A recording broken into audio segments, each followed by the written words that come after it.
Hi பசங்களா! DNA counselling ரொம்ப தீயா பரவிட்டு இருக்க இந்த நேரத்தில ரொம்ப முக்கியமான விஷயம் என்னன்னு பார்த்தீங்க அப்டின்னா, நமக்கு ஆல்ரெடி 12த் ரிசல்ட் வந்துருச்சு. டிஎன்ஏ கவுன்சிலிங் ஆல்ரெடி போக ஆரம்பிச்சிட்டீங்க. ரவுண்ட் 1, ரவுண்ட் 2, ரவுண்ட் 3 சொல்லிட்டு எல்லா ரவுண்ட் வர ஆரம்பிச்சுரும். ஸோ எல்லாரும் நீங்க வந்து உங்க பர்ட்டிகுலர் காலேஜுக்கு என்ன நீங்க என்னென்ன காலேஜ்லாம் இருக்குது, என்னென்ன காலேஜ் அப்ளை பண்ணலாம்னு சொல்லி நீங்க பார்த்துட்டு இருப்பீங்க. இந்த முக்கியமான நேரத்தில நீங்க முக்கியமா தெரிஞ்சுக்க வேண்டிய ஒரு கேட்டகரி என்ன பார்த்தீங்க அப்டின்னா, 7.5 ரிசர்வேஷன். இந்த 7.5 ரிசர்வேஷன் அப்டிங்கிறது நெறைய பேருக்கு தெரிய மாட்டேங்குது. எதுக்காக அந்த 7.5 ரிசர்வேஷன் இருக்குது? யாரெல்லாம் எலிஜிபிள்? அப்படி எலிஜிபிள் ஆகிற பசங்க என்ன டாக்குமெண்ட்லாம் சப்மிட் பண்ணணும், என்னென்ன விஷயங்கள் இருக்கு, அதில நமக்கு என்னென்ன பெனிஃபிட் கிடைக்கும் அப்படின்னு நிறைய பேருக்கு தெரிய மாட்டேங்குது.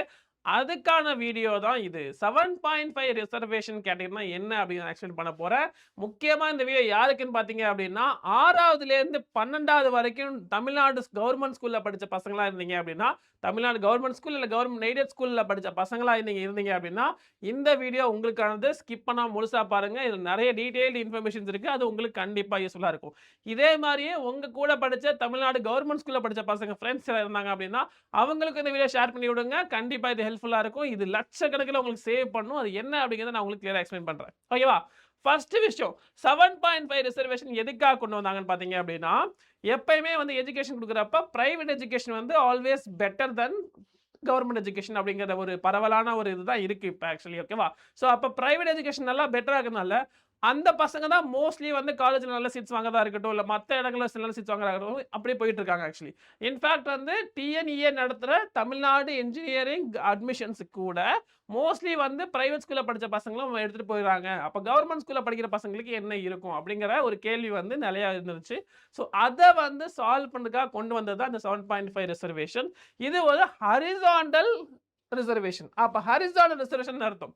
அதாவது across all the category OBC, BC, SC, ST இந்த மாதிரி எந்த கேட்டகரி இருந்தாலும் அந்த கேட்டகரா இல்லாம இந்த 7.5 ரிசர்வேஷன்ங்கிறது இது எல்லாத்தையும் தாண்டி ஒரு கட் ஆஃப் ஆக்சுவலி. ஓகேவா? ஸோ இதெல்லாம் தாண்டி ஒரு கட் ஆஃப் அது என்னன்னு பார்த்தீங்க அப்படின்னா, அதுக்கு நீங்க எலிஜிபிள் ஆகணும் அப்படின்னா நீங்க கவர்மெண்ட் ஸ்கூல்ல படிச்சிருக்கணும். ஓகேவா?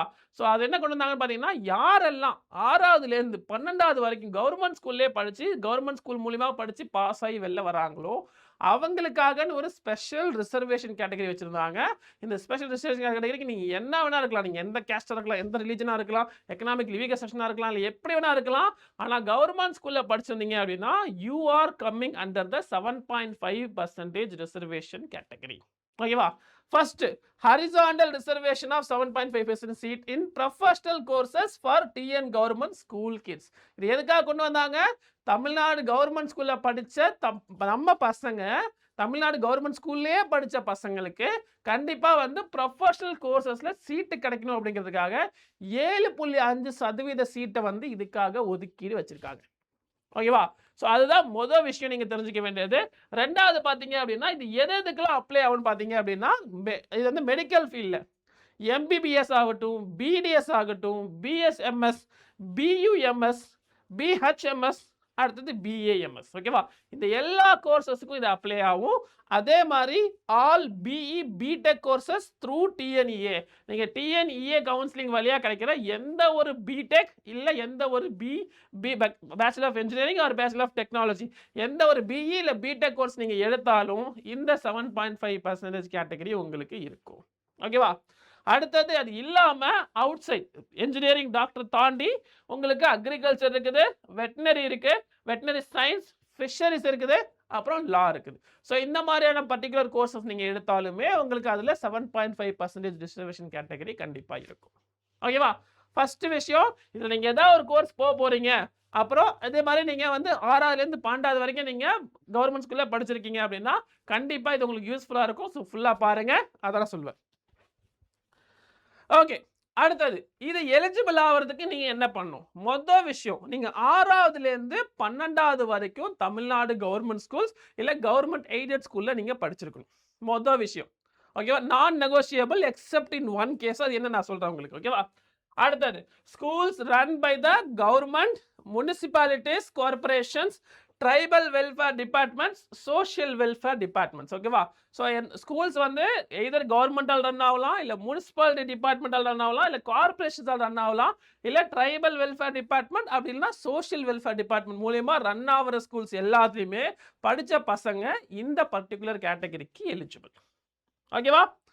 அடுத்தது பிரைவேட் ஸ்கூல்ல படிச்சாலுமே ஒரு எக்ஸெப்ஷன் இருக்கு. என்னன்னு பார்த்தீங்க அப்படின்னா, பிரைவேட் ஸ்கூல்ல அண்டர் ஆர்டிஐ அதாவது right to information not not to RTI, RTE right to information மாரி ரைட் டு எஜுகேஷன் அப்படிங்கிற ஒரு ஆக்ட் இருக்கு. அது என்னன்னு பார்த்தீங்க அப்படின்னா, ஒரு பர்ட்டிகுலர் பிரைவேட் ஸ்கூல் இருக்கு அப்படின்னா, அதுல அதாவது 1வதுலேருந்து 8வது வரைக்கும், அதாவது 1 கிரேட்லேருந்து 8த் கிரேட் வரைக்கும் 25% சீட்ட வந்து அவங்க கவர்மெண்ட் ஸ்கூல் பசங்களுக்காக, அதாவது பிலோ பாவர்ட்டி லைன் கீழ இருக்க பசங்களுக்காக வந்து ஒதுக்கி வைக்கணும். ஓகேவா? ஸோ இது எப்படின்னு பார்த்தீங்க அப்படின்னா, இது யார் வேணாலும் அப்ளை பண்ணலாம். ஸோ இத பத்தி ரிசர்ச் பண்ணப்போ தான் எனக்கு நெறைய விஷயம் தெரிய வந்துச்சு.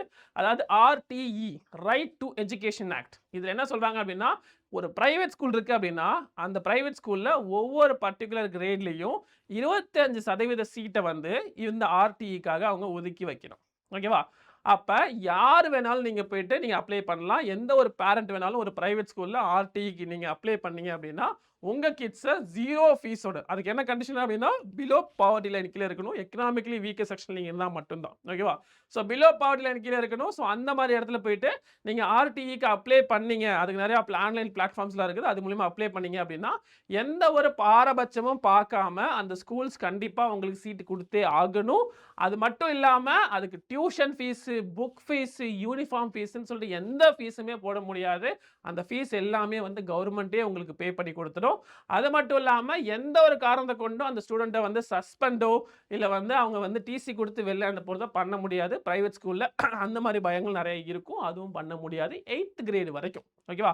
ஸோ இந்த மாரி under the act of RTE right to education act கீழ நீங்க பிரைவேட் ஸ்கூல்ல படிச்சிருந்தாலுமே யூ ஆர் எலிஜிபிள் ஃபார். அப்ப 8த்துக்கு அப்புறம் நீங்க என்ன பண்ணணும்? திரும்பி கவர்மெண்ட் ஸ்கூல்ல போயிட்டு 9த், 10த், 11த், 12த் நீங்க முடிச்சிருக்கணும். அப்படி முடிச்சீங்க அப்படின்னா, கண்டிப்பா நீங்களும் வந்து இந்த கேட்டகரிக்குள்ள வருவீங்க. ஓகேவா? இது அடுத்தது. Private school expectation only for students studied under RTE. ஓகேவா? 9த் to 12th வரைக்கும் கவர்மெண்ட் ஸ்கூல்ல நீங்க படிச்சிருக்கணும். ஓகேவா? ரைட். அடுத்தது. இதுக்கு என்னென்ன டாக்குமெண்ட் நீங்க சப்மிட் பண்ணணும்? ஸ்டார்ட்டிங்ல கேட்டிருப்பாங்க. நீங்க டிஎன்ஏ கவுன்சிலிங் அப்ளை பண்றப்பயே கேட்டிருப்பாங்க. நீங்க எந்தெந்த ஸ்கூல்ல படிச்சிருக்கீங்க? 6வதுலேருந்து 12வதுக்கு எங்க படிச்சிருக்கீங்கன்னு கேட்டிருப்பாங்க. 7.5 ரிசர்வேஷன் கேட்டகரியில வருவீங்களான்னு கேட்டிருப்பாங்க. நீங்க வந்திருந்தீங்க அப்படின்னா எஸ் குடுத்துருக்கணும். ஓகேவா? இப்ப இதுக்கு நீங்க என்ன சர்டிஃபிகேட் பண்ணணும்னா, போனஃபைட் சர்டிஃபிகேட் சைன் கண்டிப்பா குடுக்கணும் ஆக்சுவலி. போனஃபைட் சர்டிஃபிகேட் என்ன அர்த்தம்? நீங்க இந்த ஸ்கூல்ல தான் படிச்சீங்க அப்படிங்கிறதுக்காக ஒரு போனஃபைட் சர்டிஃபிகேட் வந்து சைன்டு பை பிரின்சிபல். உங்க பிரின்சிபல் வந்து சைன் பண்ணியிருப்பாங்க. அவங்க மட்டும் இல்லாம சீஃப் எஜுகேஷன் ஆஃபீசர். ஓகேவா? சீஃப் எஜுகேஷன் ஆஃபீசர் அப்படி இல்லன்னா டிஸ்ட்ரிக்ட் எஜுகேஷன் ஆஃபீசர் இவங்க 2 பேர்ல யாராவது ஒருத்தவங்க சைன் பண்ணியிருக்கணும். ஓகேவா? ஓகேவா? பிரின்சிபல் சைன் வாங்கிட்டு அதுக்கப்புறம் வந்து திரும்பியும் நீங்க சிஇஓ இல்ல டிஇஓ சீஃப் எஜுகேஷன் ஆஃபீசர் அப்படி இல்லனா வந்து டிஸ்ட்ரிக்ட் எஜுகேஷன் ஆஃபீசர் கிட்ட சைன் வாங்கிட்டு அந்த சர்டிஃபிகேட்ட நீங்க வந்து சப்மிட் பண்ணணும். ஃபர்ஸ்ட் விஷயம். 2வது வந்து ட்ரான்ஸ்ஃபர் சர்டிஃபிகேட் டிசி உங்க எல்லாருக்கும் குடுத்துருவாங்க. அத பத்தி நீங்க கவலைப்பட தேவையில்ல. 12th முடிச்சதுக்கு அப்புறமே உங்க கையில டிசி வந்துரும். அது எந்த பிரச்சனையும் கிடையாது.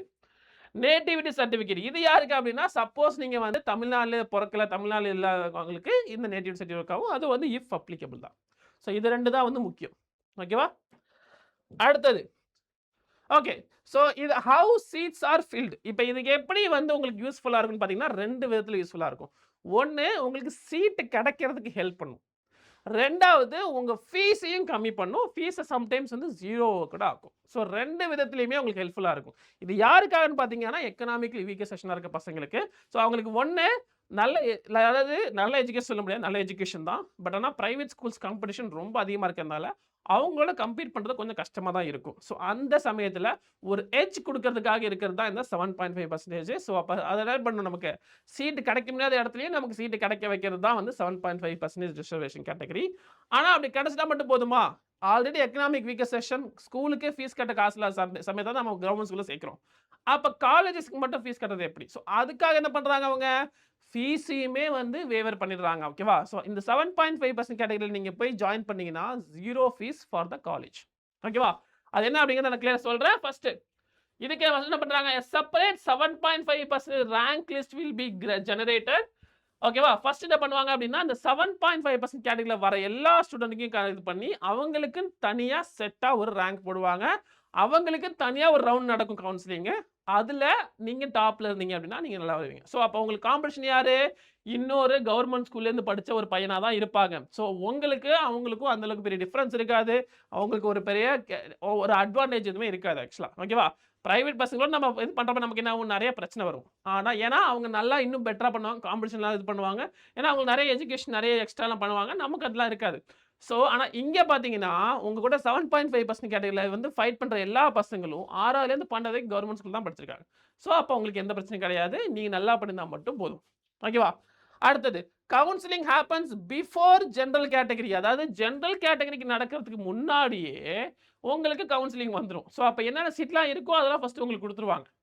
ஓகேவா? ஸோ, அந்த மாரி வந்து நல்ல ஓப்பனாவே இருக்கும். If a student is talented enough to get the seat in open category, he or she will be encouraged to participate in the open category, leaving few seats for the new students. அதாவது இப்ப suppose நீங்க ரொம்ப சூப்பரா பண்ணி open கேட்டகரியிலே உங்களுக்கு நல்ல seat வரும் அப்படிங்கிற சிச்சுவேஷன் வந்துச்சு அப்படின்னா, அப்ப என்ன பண்ணுவாங்கன்னா, நீங்க வந்து ஓப்பன் கேட்டகரியிலே நீங்க போய் பண்ணுங்கன்னு சொல்லிட்டு என்கரேஜ் பண்ணுவாங்க. ஸோ, நீங்க அது மூலியமா என்ன பண்ணுவாங்கன்னா, ஒரு சீட் வந்து அவங்களுக்கு வந்து என்ன ஆகும்? சேவ் ஆகும். அத இன்னொரு கவர்ன்மென்ட் ஸ்டூடண்ட்க்கு குடுக்கலாம். அதாவது பிரைவேட்ல நீங்க நார்மல் ஓப்பன் கேட்டகரில நீங்க இது பண்ணாலே காம்படிஷன் போனாலே நீங்க வந்து செலக்ட் ஆயிடுவீங்க அப்படின்னா, அப்புறம் எதுக்கு இந்த சீட்ட வேஸ்ட் பண்ணுவானே? இத வந்து இன்னொரு படிக்கிற பர்சன் குடுக்கலாம் இல்லையா? ஸோ அந்த மாரி வந்து அந்த மாரி ஒரு இதுவும் வந்து இருக்கும் அதுல. ஓகேவா? ஆனா வந்து கண்டிப்பா நீங்க பண்ணணும்னு சொல்ல மாட்டாங்க. என்கரேஜ் தான் பண்ணுவாங்க. பட் அது உங்களோட சாய்ஸ் தான் எப்பயுமே. ஓகேவா? ரைட்? இது எதுக்காக சொல்றேன் அப்படின்னா, மேக்ஸிமம் அவுட்புட் வரணும். அதாவது நம்ம தமிழ்நாடு கவர்ன்மென்ட் ஸ்கூல்ல படிக்கிற பசங்களுக்கு நெறைய வந்து முடிஞ்ச அளவுக்கு நெறைய பெனிஃபிட் கிடைக்கணும் அப்படிங்கிறதுக்காக அவங்க கஷ்டப்பட்டு பண்றது இது. ஓகே. அடுத்தது லாஸ்ட் முக்கியமான விஷயம் என்னன்னு பார்த்தீங்கன்னா, இதுல இருந்து நமக்கு என்ன கிடைக்குதுன்னு பார்த்தீங்க அப்படின்னா, ஃபைனான்ஷியல் எய்ட் கிடைக்கும். இது இல்லாம ஃபைனான்ஷியல் கிடைக்கும். இதுல என்னென்ன பண்ணுவாங்கன்னா, வேவர் இன் டியூஷன் ஃபீஸ். நீங்க டியூஷனுக்கு ஃபீஸ் கட்ட தேவையில்ல. ஹாஸ்டலுக்கு ஃபீஸ் கட்ட தேவையில்ல. டிரான்ஸ்போர்டேஷனுக்கும் ஃபீ கட்ட தேவையில்ல. இஃப் அப்ளிகபிள் சில சிச்சுவேஷன்ல அது நெறைய சிச்சுவேஷன் டிபெண்ட் ஆகியிருக்குது. ஸோ அந்த மாரி வந்து உங்களுக்கு ஃபீயும் வந்து என்ன பண்ணுவாங்க? கம்மி பண்ணுவாங்க. ஸோ இது மூலியமா நீங்க வந்து டிஎன்ஏ கவுன்சிலிங் நல்ல காலேஜ் கிடைச்சாலும், ஃபீஸ் கட்ட முடியலன்னு கூட நீங்க கவலைப்பட தேவையில்ல. ஏன்னா ஃபீஸுமே அவங்க டேக் கேர் பண்ணிப்பாங்க. ஓகேவா? ஸோ இதுதான் வந்து 6த்லேருந்து 12th வரைக்கும் தமிழ்நாடு கவர்ன்மென்ட் ஸ்கூல்ல படிக்கிற பசங்களுக்கான பெனிஃபிட். ஓகேவா? இதெல்லாம் தெரிஞ்சு வைக்கங்க. ஏன்னா நெறைய பசங்க வந்து ஃபீஸ் நெறைய கட்டணுங்கிறதுக்காகவே டிஎன்ஏ கவுன்சிலிங்கே கூட போகாம இருப்பாங்க. அவங்களுக்கெல்லாம் ஒண்ணே ஒண்ணு சொல்லிக்கிறேன். 7.5% கேட்டகரியை யூஸ் பண்ணுங்க. நல்லா பண்ணுங்க. கண்டிப்பா உங்களால பெஸ்ட்டா வர முடியும். ஓகேவா? ரைட். ஸோ அப்ப எல்லாருக்கும் புரிஞ்சிருக்கும்னு நெனைக்கிறேன். ஸோ டிஎன்ஏ கவுன்சிலிங்ல இன்னும் வேற என்னென்ன டவுட்லாம் இருக்கு அப்படிங்கிறத நீங்க கீழ கமெண்ட் பண்ணுங்க. நெக்ஸ்ட் அப்கமிங் வீடியோஸ்ல அப்டேட் பண்றேன். இதே மாரியே உங்க கவர்ன்மென்ட் ஸ்கூல்ல படிச்ச ஃப்ரெண்ட்ஸ்ங்க யாராவது இருந்தாங்க அப்படின்னா, அவங்களுக்கு இந்த வீடியோ ஷேர் பண்ணுங்க. அவங்களுக்கு கண்டிப்பா யூஸ்ஃபுல்லா இருக்கும். இத பத்தி தெரிஞ்சுட்டீங்க அப்படின்னா ஒரு லைக் பண்ணுங்க. வேற ஏதாவது இஷ்யூஸ் இருந்தாலும் நீங்க கீழ கமெண்ட் பண்ணுங்க. அப்கமிங் வீடியோஸ்ல நான் உங்களுக்கு எக்ஸ்பிளைன் பண்றேன். ஓகேவா? ஸோ ஆல் தி பெஸ்ட் பசங்களா. பாய்.